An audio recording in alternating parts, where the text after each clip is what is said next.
নমস্কার বন্ধুরা, গোপালের হেসেলে আপনাদের সবাইকে স্বাগত।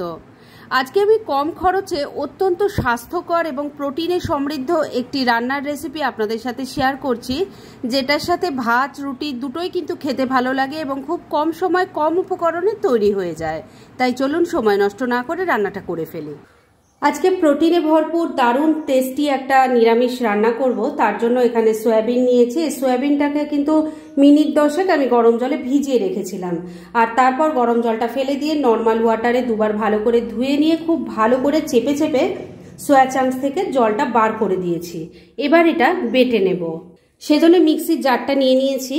এর মধ্যে এবার অল্প অল্প করে সয়া চাংস দিয়ে এটা বেটে নেব। এর মধ্যে কিন্তু কোনো রকম জলের ব্যবহার হবে না, শুকনোই বেটে নেব। আর এখানে আমি সয়াবিন নিয়েছি বড় কাপের 1 কাপ।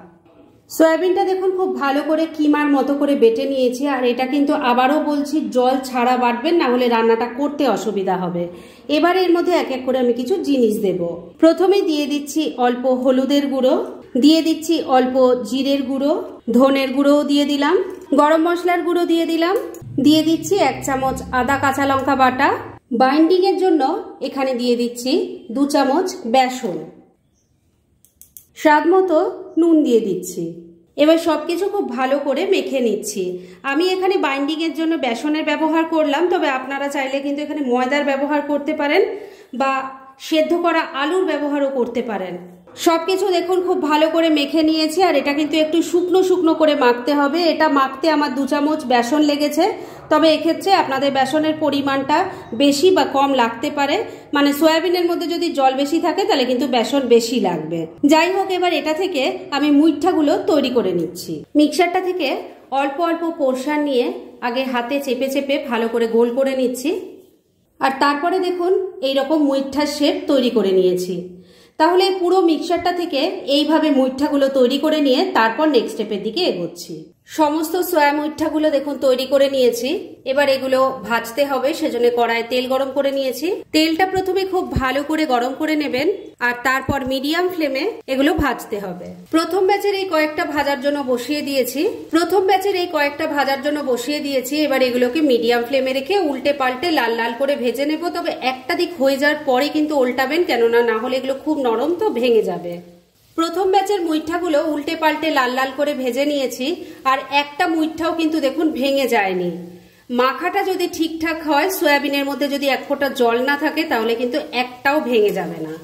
এবার এগুলো আমি তেল ঝরিয়ে তুলে নিচ্ছি। আর এইভাবে সব কটা ভেজে নিয়ে তারপর নেক্সট স্টেপের দিকে এগোচ্ছি। সমস্ত সয়া মুইঠাগুলো দেখুন ভেজে তুলে নিয়েছি। এগুলো কিন্তু চা কফির সাথেও পরিবেশন করা যায়, খেতে কিন্তু তাতেও খুব ভালো লাগে। এবার মুইঠা ভাজার পর অনেকটা তেল ছিল, আমি কমিয়ে রেখে দিয়েছি, কেননা গ্রেভি তৈরির জন্য অত তেলের দরকার নেই। এবার এই তেলের মধ্যে প্রথমে দিয়ে দিচ্ছি অল্প নুন, দিয়ে দিচ্ছি অল্প হলুদের গুঁড়ো। এবার এর মধ্যে একটু আলুর টুকরো ভেজে নিচ্ছি। আমি এখানে একটাই বড় সাইজের আলু নিয়েছি, সেটাকে টুকরো করে কেটে নিয়েছি। এবার এই আলুর টুকরোগুলোকে লাল লাল করে ভেজে তুলে নেব। আলু ভেজে তুলে রেখে দিয়েছি।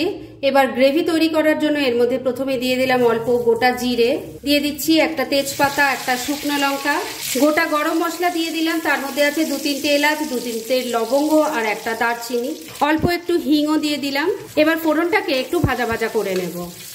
ফোড়নটা ভাজা ভাজা হয়ে গেছে। এবার এর মধ্যে দিয়ে দিচ্ছি 1 চামচ আদা কাঁচা লঙ্কা বাটা, 2টো টমেটোকে পিউরি বানিয়ে নিয়েছি সেটা দিয়ে দিলাম, দিয়ে দিচ্ছি অল্প হলুদের গুঁড়ো, একটু কাশ্মীরি মির্চ পাউডার দিয়ে দিলাম, স্বাদ মতো নুন দিয়ে দিচ্ছি, অল্প একটু চিনিও দিয়ে দিলাম। এবার সবকিছু মিশিয়ে মশলাটাকে খুব ভালো করে কষিয়ে নেব। বন্ধুরা, আপনারা আমার রেসিপি দেখার সাথে সাথে আমার ফেসবুক পেজ গোপালের হেসেল, তাতেও ভিজিট করতে পারেন। ডেসক্রিপশন বক্সে লিংক দেওয়া আছে। মিনিট 2 সময় নিয়ে মিডিয়াম ফ্লেমে মশলাটা খুব ভালো করে কষিয়ে নিয়েছি। এবার এর মধ্যে দিয়ে দেব কাজু বাদাম বাটা।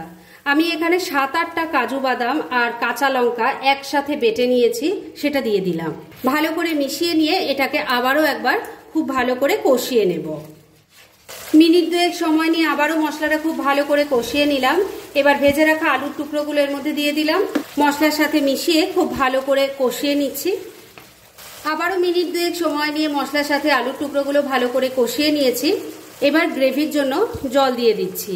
যে যেমন ঝোল রাখতে চান সেই রকম জল দেবেন।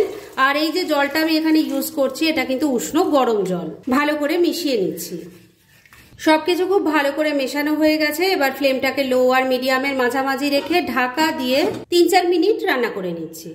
মিনিট 4 রান্নাটা হয়ে গেছে, এবার ঢাকা তুললাম।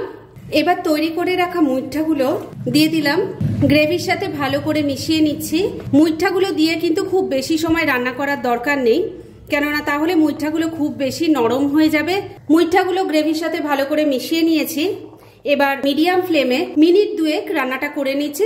মিনিট 2 রান্নাটা হয়ে গেছে, এবার কিন্তু রান্না একদম রেডি।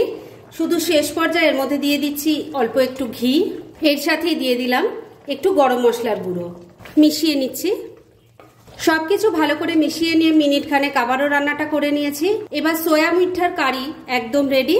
গ্যাসটা বন্ধ করে দিলাম। এবার এটাকে কিন্তু আর ঢেকে রাখারও কোনো দরকার নেই, কেননা ঢেকে রাখলেও স্টিমে এগুলো বেশি নরম হয়ে যাবে, তাই ডাইরেক্ট সার্ভ করে আপনাদের দেখাচ্ছি। ফ্রেন্ডস, আমার আজকের এই দুর্দান্ত স্বাদের সোয়া মুইঠার রেসিপি একদম রেডি হয়ে গেছে এবং আমি সার্ভ করে দিয়েছি। খুব কম সময় কম উপকরণে এটা তৈরি হয়ে যায়, অথচ খেতে অসাধারণ হয়। সেটা একবার ট্রাই না করলে আপনারা বুঝতেই পারবেন না।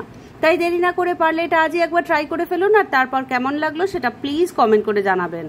এরকম ধরনের অনেক ভালো ভালো নিরামিষ রান্নার রেসিপি আপনারা গোপালের হেসেল সার্চ করলেই পেয়ে যাবেন, যার মধ্যে থেকে কিছু কিছু আমি সাজেস্টেড বক্সেও দিয়ে দেব, সেখান থেকেও আপনারা দেখে নিতে পারেন। তাই গোপালের হেসেল অবশ্যই ভিজিট করুন। আর আপনারা কেমন ধরনের রেসিপি চাইছেন সেটাও কিন্তু আমাকে জানাতে পারেন। আমি চেষ্টা করব সেসব রেসিপিগুলো আপনাদের সাথে শেয়ার করার।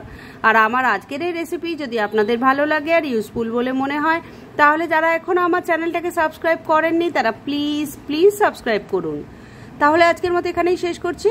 পরদিন আবার এরকমই কোনো ভালো রেসিপি নিয়ে চলে আসব। আপনারা সবাই খুব ভালো থাকুন, সুস্থ থাকুন।